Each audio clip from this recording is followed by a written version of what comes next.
Noticias 1 hablamos con Jaime Blanco Maya.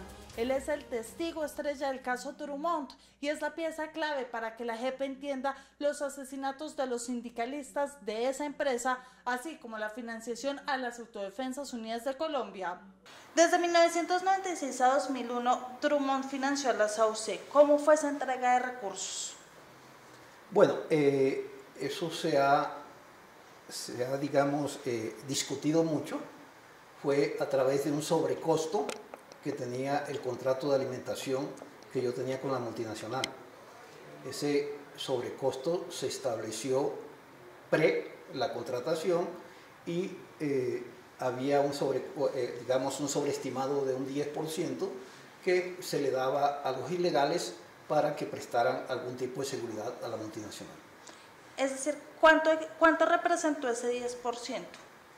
Bueno, hay dos informes de Policía Judicial y un dictamen, que es una prueba técnica hecha por los forenses, los contadores forenses de la Fiscalía, y en los tres documentos se establece más o menos una sobreestimación o un sobreprecio del valor de $1.800.000. ¿Qué nos puede decir usted de la orden de hacer esos descuentos, de aplicar esos descuentos? ¿Cómo se dio? ¿Quién la dio?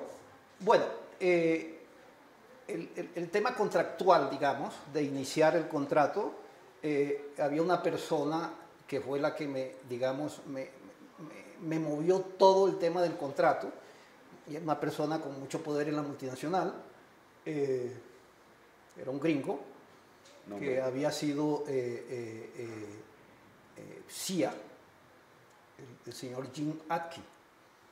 Él era, digamos, el jefe mundial de seguridad de Drummond y venía a Colombia a darle seguridad a los expatriados, o sea, a los extranjeros que estaban en el país. Él es una persona que durante toda su vida en la CIA siempre trabajó con grupos de derecha, en Chile, en Nicaragua, en todos esos sitios. Él como funcionario de la CIA trabajaba con grupos de derecha. Posteriormente él fue reintegrado a la CIA, no pudieron demostrarle esa participación y volvió a Colombia como funcionario de la embajada americana y asesoraba al ejército en la base de Tres Esquinas. Digamos que esa es la persona con quien se estableció, con la que se cuadró, con la que se hizo todo el tema del sobreprecio para la financiación de los ilegales. ¿Esta persona lo llamó o usted llamó a Atkin? Yo lo conocí yo tenía un contrato con la constructora Norberto de Brecht, que era el contrato de la construcción del muelle de Drummond en Papare, y cuando yo tenía ese contrato lo conocí allá me hice amigo de él. Ajá. Y él es el que le dice que hagan todo lo de los sobrecostos, se reúnen con los paramilitares. ¿Qué es lo que pasa después de que se conocieron? A ver, este es un tema, hay que explicarlo. La primera cotización o la primera invitación que yo tuve para prestar el servicio se contemplaba de que el servicio se prestara dentro de la mina. Ellos están haciendo como un hotel dentro de la mina. Yo comencé a prestar servicio dentro de la mina. Pero en ese momento... A llevar desayunos, cosas así. Sí, todo. Había como un comedor, como un restaurante dentro de la mina, con toda la seguridad de la mina. Pero en una reunión, el gringo me dijo pues que habían, por información de las autodefensas, habían establecido que los sindicalistas tenían algún tipo de contacto con el Frente 41 o 42 de la FARC y que tenían que salir a prestar el servicio fuera de la mina porque ellos no podían pernoctar en la mina por el tema de las dinamitas que ellos manejaban dentro de la mina, que era un peligro. Entonces en ese momento yo salí afuera de la mina a construir un centro de producción donde realmente se desarrolló el grueso del contrato. En ese momento fue el momento preciso para establecer el sobreprecio de las autodefensas. ¿Había un antecesor en ese contrato del que tuvieron que prescindir? Como tal, no había un contratista fijo, porque la mina era muy pequeña, eso va creciendo a medida que el proyecto se va desarrollando. Habían unos proveedores en la loma, que eran unos restaurantes, donde ellos llegaban, con un vale comían y después Drummond recogía ese vale con un dinero. Eran 3 personas. De esas 3 personas había una, la señora Laura Suárez, que sí tenía un contrato con Drummond, un contrato, digamos, legalizado y por escrito con unas condiciones. Este contrato lo utilizó la Fiscalía y los otros contratos los utilizó la Fiscalía para establecer el sobrecosto que me dieron a mí en la alimentación. Cuando ya estaba listo el sobrecosto, ya hicieron todas las negociaciones, después, ¿cómo se le hacía la entrega de dinero a la Sauce? Bueno, este era un tema bien complicado porque a medida que el contrato iba creciendo, la cantidad iba creciendo. Entonces, generalmente a ellos se le entregaba una parte en provisiones, que el comandante del frente, Juan Andrés Álvarez, primero el Tigre y después Tolemaya, pues, y se le entregaba una parte en efectivo. Usualmente, el efectivo se le entregaba al Tigre, que era el comandante del frente Juan Andrés Álvarez, en un kiosco que quedaba en Cuatro Vientos, de un señor Benedicto Estupiñán. Yo mensualmente me encontraba con él y le entregaba su plata ahí. Este señor fue capturado porque a él lo vinculan con la desaparición de los investigadores del CTI que no han aparecido aún, y fue asesinado en la cárcel Modelo de Bogotá. Todo inició por protección, la alianza entre los paramilitares y Drummond. ¿Pero qué más ganó esta empresa al aliarse con la Sauce? Mira, Camila, en aquella época no podía hacerse nada en la zona sin el visto bueno de los paramilitares. Eran, digamos, el Estado. No había Estado de Derecho, el Estado eran los paramilitares. Entonces nadie podía hacer nada, sino el poder de esa gente era demasiado poderoso. Si tú te das cuenta, pues toda la clase política del Cesar estuvo pues inmiscuido en este tema con los paramilitares. Entonces, pensar que en ese momento se iba a hacer algo sin autorización de los paramilitares era casi imposible. Es decir, que todos en Drummond sabían que esta era la situación, que esto era lo que estaba pasando. No era algo a escondidas como han dicho los empresarios ahora. No, Drummond, todo el mundo lo sabía, todo el mundo sabía que yo era aliado de los paramilitares y era un contratista de Drummond. Eso no había que, todo el mundo lo sabía. Aparte de dinero, ¿qué otros beneficios obtuvo la Sauce directamente por esta alianza? Existen procesalmente una serie de declaraciones, a mí no me consta, de que ellos entraban a la mina y tanqueaban gasolina allá. A mí no me consta ni nunca los vi, pero pienso que ellos tenían algún tipo de manejo en la mina. En el caso mío solamente era un dinero que se le entregaba o en efectivo o en provisiones. ¿Y es verdad que estaban en los casinos armados y que las personas de la empresa denunciaron? Sí, sí, eso ocurría cuando yo iba al casino, que era más o menos cada 15 días o cada 20 días, pues hacían presencia en el casino las personas de seguridad mía con algún tipo de arma. Eso era lo que ellos denunciaban. ¿Usted sabe cómo Drummond ocultó esta financiación a la casa matriz? Yo no tengo idea. Lo único es que la persona con quien yo arreglé la financiación me decía a mí que la casa matriz tenía conocimiento de lo que se estaba haciendo. Entonces, ahí, ¿cómo fue el papel de los exdirectivos y del actual director? Ellos están en este momento siendo procesados, pero el juicio no avanza. Pues ese es un tema, mira, ya hace 23 años y 8 meses que se produjo los homicidios de los sindicalistas, digamos lo que rompió de los 2 sindicalistas. A raíz de ese momento, la Fiscalía arranca una investigación esa investigación pues no ha dado, digamos, los resultados que debía dar en contra de los funcionarios de Drummond. En todas las sentencias que se han sacado durante estos 23 años, el juzgado 11 OIT dice que se le compulse copia a los señores de Drummond. Pues ellos son especialistas en dilatar, incluso pues están acusados, tienen acusación desde el año 2020 y a la fecha no ha arrancado el juicio. Volvamos a esa época. Los trabajadores denunciaron en su momento ante la Defensoría del Pueblo y la Procuraduría lo que estaba pasando.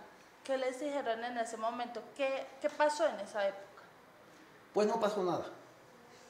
No pasó nada y pues si de pronto yo tengo algún tipo de responsabilidad dentro de eso, porque las personas que aparecían en el Casino Armada eran personas de mi seguridad, pero no pasó nada. Pues se ignoraba realmente las peticiones que hacían el sindicato. ¿Por qué se asesinaron a los sindicalistas? Camila, yo ahora me he puesto a hacer unas investigaciones y he llegado a la conclusión de que había una sistematicidad para el asesinato de los sindicalistas. Entre febrero y octubre del 2001 acabaron con el sindicato. Asesinaron a Cándido Méndez, asesinaron a Balbore Locarno, asesinaron a Víctor Hugo Carcita y asesinaron a Gustavo Soler. 8 meses. En 8 meses acabaron con el sindicato. Entonces, a nivel autodefensa o a nivel mucho más encima de lo que yo manejaba, había una orden de exterminio del sindicato.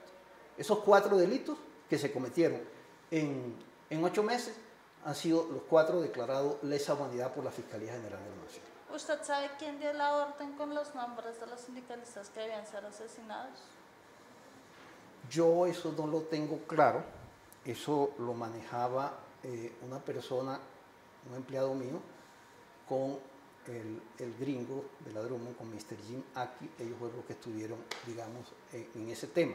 Incluso, pues, el día de los asesinatos, yo iba llegando a mi casa y recibí una llamada del gringo que estaba para esa fecha en Santa Marta. Me dijo, Jaime, ¿cómo estás? Le dije, Don Jim, ¿cómo le va? ¿Supiste? Le dije, no, ¿qué pasó? No, asesinaron a Locarno y a Orcasita.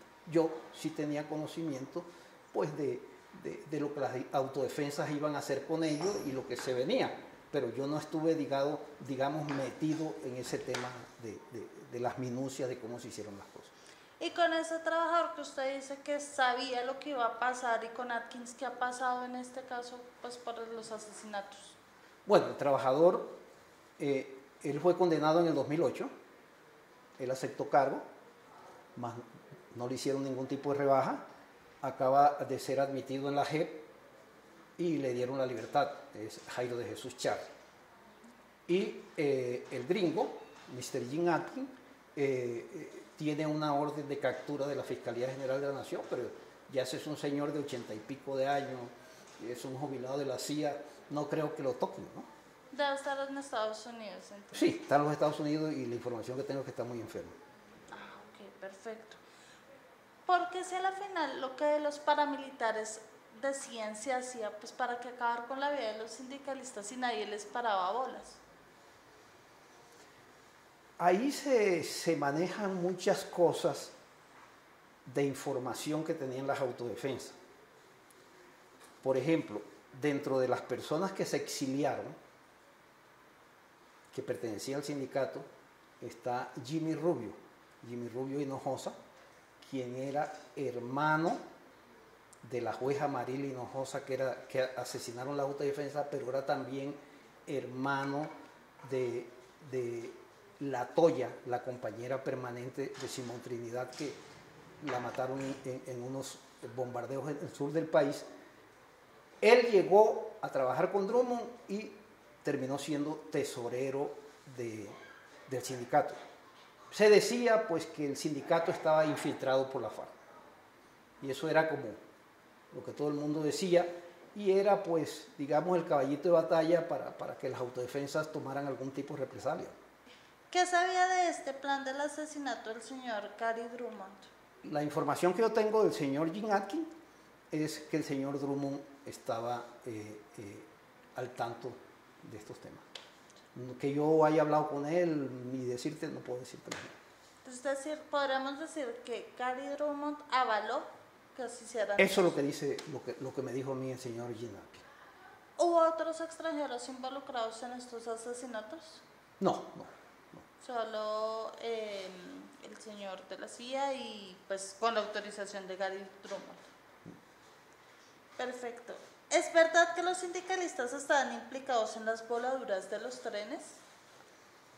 Eso era un comentario generalizado. Yo nunca tuve, digamos, acceso a una prueba o algo que me dijera, pero eso era un comentario generalizado de que ellos financiaban la subversión. Incluso, pues, procesalmente hay un episodio donde en alguna oportunidad hubo un robo de 35 millones de pesos, entonces la misma gente decía pues que ellos habían hecho el autorrobo para llevarle esa plata al frente de la FARC, pero a mí no me consta nada de eso. Y el 7 y 8 de mayo de este año rindió su versión. ¿Qué información novedosa le entregó a la JEP? A ver, yo obtuve la libertad en el 21. En el 20 fui escuchado en las audiencias de verdad temprana que llama la JEP, que son unas audiencias que uno hace pre-libertad, las cuales ellos hacen una contrastación y si lo que uno dice es verdad, pues le dan el beneficio de libertad condicionada. El eje vertebral de mi verdad es la financiación, y así lo digo, que la verdad mía va a ser sobre la financiación de una multinacional a un grupo al margen de la ley. Yo no he querido tocar otros temas con la JEP porque la JEP tiene un periodo de contrastación y hay cosas que si uno no puede probarla, pues por eso yo no he querido tocar ese tema en la JEP. Pero el tema mío en la JEP es financiación. Existe un cartel de falsos testigos que han recibido dinero a cambio de declarar en su contra. ¿Usted qué sabe al respecto de esto? Decían en ese artículo que supuestamente usted se había reunido con un abogado, Collinsworth, que le había hecho ofrecimientos de dinero. Cuéntanos su versión de esa noticia. Bueno, como te decía, el tema mío es financiación. Yo cogí y le entregué a la Fiscalía General de la Nación, dentro de las declaraciones, los documentos que soportaban la financiación. Con base a estos documentos se hicieron 2 informes de policía judicial y un dictamen, que ya es una prueba técnica. Entonces, ese caso para mí no opera porque la Fiscalía y la JEP reiteradamente ha dicho que todo lo que yo dije lo acomparsé con otro medio de prueba. Entonces, precisamente estoy haciendo una carta al tiempo para que se rectifique en mi caso ese tema. En cuanto a las visitas del abogado Collinsworth, cuando yo fui detenido, allá llegaban infinidades de ONG y de personas a hablar conmigo. Él se presentó allá como un abogado representante de una ONG americana. ¿Y en algún momento hubo un ofrecimiento de dinero o qué le dijo en las visitas que hizo Collinsworth? Eso está en la Fiscalía Quinta de falsos testigos. Se adelanta un proceso en mi contra por una denuncia que hizo Jaime Bernal Cuellar en 2014 y eso no ha llegado a ninguna parte. La semana pasada tuvieron un encuentro con las víctimas. ¿Cómo fue este encuentro?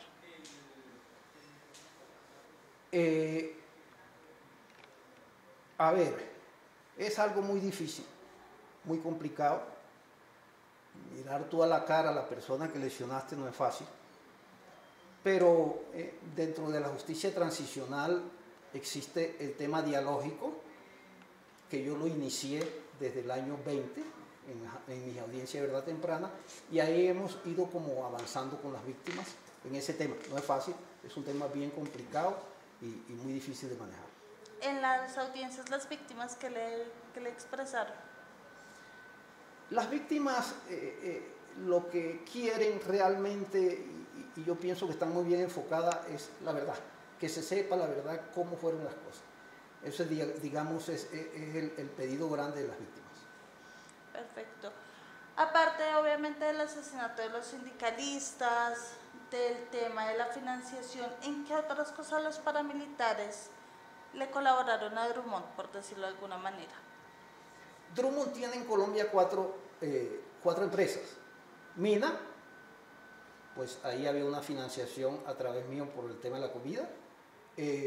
Transporte, que es ferrocarril, tengo entendido pues que tenían otro tipo de arreglo con las autodefensas. Puerto, que es donde se embarca el carbón, y la comercializadora. Yo te digo lo que yo hice, el resto yo no tengo conocimiento, pues intuía de que sí había unos arreglos diferentes al mío, pero yo no tengo, digamos, prueba de eso.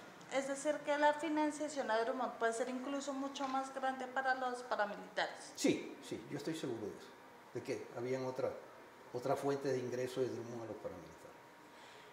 Doctor, pues evidentemente el caso avanza, pero no con la velocidad que se espera. Lo mismo está pasando en el caso Chiquita, las cosas no avanzan, las víctimas esperan respuestas. Pero, ¿qué pasa si se llega a demostrar la responsabilidad de estas empresas, si se llega a unas condenas? ¿Qué va a pasar con Drummond, por ejemplo, acá en Colombia? ¿Puede seguir operando? Pues yo no soy abogado, pero analizando el caso de Odebrecht, yo pensaría que en el momento de una condena ellos pierden la concesión. Pero bueno, los abogados son los que conocen eso, ¿no? En este proceso que está en juicio los presidentes de Drummond como empresa está vinculada como tercero civil responsable. Entonces no podría decirte qué alcance va a tener eso, pero la lógica me dice eso. Perfecto. Usted ahorita nos comentaba que todas las personas que de una u otra manera han participado han fallecido. ¿Quiénes son esas personas? Cuando yo llegué, habían 3 personas que suministraban alimentos, que era Laura Suárez, Hugo Guerra y otra persona que no recuerdo. En el 2002 asesinan a Laura Suárez y a Hugo Guerra. En el 2001 asesinan los 4 sindicalistas de lesa humanidad. Y después, en el mismo 2001, asesinan a Dinael, que fue el paramilitar que dirigió la operación. Asesinan a Benedicto Estupiñán, la persona con quien yo dejaba la plata. Asesinan a José Guerra Ortiz, que era un financiero. Asesinan a otro señor López, que era financiero. Y asesinan a un señor Pianeta, que era un secretario de Tolemaida.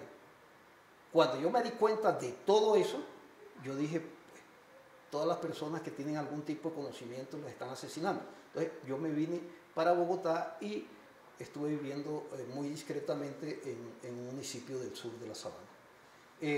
Durante ese tiempo tuve conocimiento de que iban a asesinar a Charly, la persona que yo te dije, Jairo de Jesús Charly, y me lo traje y lo protegí hasta que él fue detenido. Entonces ahí fácilmente son 11 personas que tuvieron que ver con el tema que han sido asesinadas. Aparte de eso, hay 2 personas que les ha tocado exiliarse en el exterior por el mismo tema. Todo eso tiene conocimiento la Fiscalía General de la Nación. ¿Qué hacían las 2 personas exiliadas? Eran dirigentes sindicales. Jimmy Rubio, quien se exilió en los Estados Unidos, ellos consiguieron irse a los Estados Unidos, y otro señor de apellido López. Okay. Y se fueron por estos casos específicos. No vamos porque no tenemos garantía y nuestra vida corre peligro, y se fueron al exterior. De esos 11 asesinatos que existieron, obviamente lo que le va a preguntar puede ser hilar muy delgado, pero ¿fue orden desde los paramilitares o eran unas órdenes desde más arriba para no dejar testigos? No podría decirte, solo sé que en el caso de Benedicto Estupiñán, que fue la persona que recibió el dinero y que lo asesinaron aquí en la cárcel Modelo, Rodrigo Tobar estuvo en juicio por ese homicidio. No sé si lo absolvieron o lo condenaron, pero es lo único que sé yo respecto a eso. Jorge 40. Jorge 40, sí. Perfecto. Doctor, para finalizar, ¿qué le diría hoy usted a las víctimas? Yo sé que ya se ha reunido con ellas, pero ¿qué les diría? Yo le diría a las víctimas que me perdonen, que yo cometí un error grave y que yo estoy en este momento tratando de resarcir ese error con la verdad y que se llegue a los verdaderos responsables de lo que pasó. Porque sí es cierto que en mi caso existe algún tipo de responsabilidad u omisión. Yo no soy el responsable principal de esto. Hay que pasar la página. Yo sé que no es fácil perdonar cuando a ti se te lesiona un ser querido, pero desgraciadamente estamos en un programa de perdón, de reconciliación y de no repetición.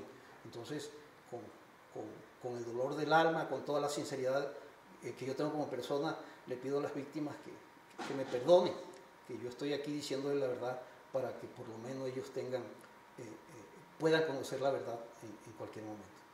Aunque Blanco Maya ha cumplido con sus compromisos ante la Jurisdicción Especial para la Paz, el juicio contra los exdirectivos y el director actual de Drummond no avanza en la justicia ordinaria. Además, 11 de los testigos fueron asesinados. Este es Noticias 1, la red independiente.